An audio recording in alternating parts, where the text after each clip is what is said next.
Laithanai 2023 bisio umor kasura siklino romprenai bufa phathaino khorok chukuni sakina haroi bisini si jorani bagai satok moraka saltang hangkorni district and session court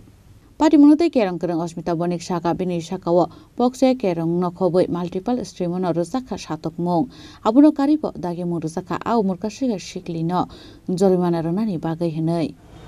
2023 এর August মাসে একটা সভ্যতা বিরোধী ঘটনা সংঘটিত হয়েছিল south Ramnagar area আমাদের এই ওয়েস্ট ত্রিপুরা ডিস্ট্রিক্টের অন্দরে সেখানে step father was committed rape upon his minor daughter she was only 11 years age তো এরকম একটা নৃশংস ঘটনায় যেখানে মাকে সবচেয়ে বেশি সামনে আসা প্রয়োজন ছিল সেখানে মা সেই স্টেপ ফাদার নিয়ে পালিয়ে যায় এবং সাবরুম থেকে তার বড় বোন এসে মামলাটা দায়ের করে এবং দীর্ঘ শুনানির পর 19 জন সাক্ষ্যবাক্য দিয়েছে সেখানে এসআই এবং আইও হিসাবে রুবিবালা বৈদ্য অ্যাক্টিভলি পার্টিসিপেশন ছিল পুরো medical team forensic in fact special জাজ পক্সো প্রেজেন্টলি যিনি শ্রী সুনীল সিং স্যার ওনার যথেষ্ট তৎপরতায় খুব দ্রুততার সাথে অর্ঘদন সরকার যিনি স্টেপ ফাদার যিনি এখানে রেকিউজড পারসন উনি কনভিক্ট হিসাবে নির্ধারিত হয়েছেন এবং ওনার লাইফ ইমপ্রিজনমেন্ট 20 বছর সাজা হয়েছে যেখানে আন্ডার সেকশন 6 পক্সো অ্যাক্ট এবং 376(2)(n) এবং 2(f) এই দুইটা ধারায় ওনাকে ভিন্ন ভিন্নভাবে এবং 506ও আছে আইপিসি ওইখানে ভিন্ন ভিন্ন ধারায় ওনাকে মানে যদি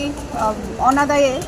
যেখানে ফাইন মানিও করা হয়েছে 5000 করে অনাদায়ে 2 মান্থস করে ওনার সিম্পল ইমপ্রিজনমেন্টও হবে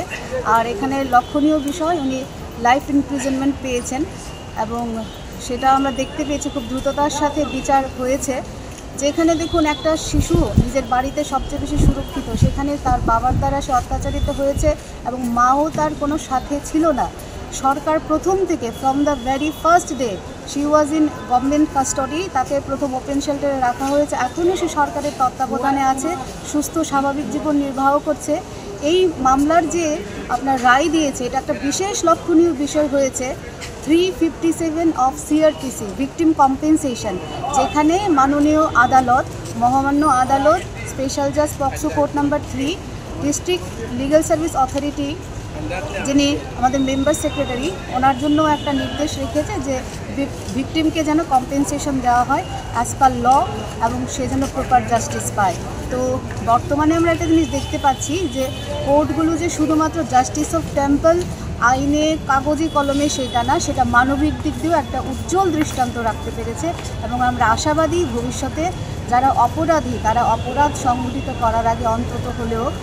একবার বিচার করবে এরকম কঠোরতম সাজার জন্য বাবার নামটা যিনি বাবা ওনার নাম হচ্ছে অর্ঘদন সরকার বাড়ি কোন জায়গায় বাড়ি সাউথ রামনগর আমাদের এই ওয়েস্ট ত্রিপুরা ডিস্ট্রিক্ট থেকে আপনার নাম ম্যাডাম আমার নাম অস্মিতা বণিক আমি এই মামলায় সরকার পক্ষের আইনজীবী হিসেবে মামলাটা লড়েছি এবং ডিফেন্সের যিনি লয়ার ছিলেন তিনি মিহির সরকার কিন্তু যেদিন রায় ঘোষণা হয়েছে সেদিন পঙ্কজ সাহা আইনজীবী হিসাবে এখানে হাজিরা জমা দিয়েছিলেন ব্যুরো রিপোর্ট চিনি খরাং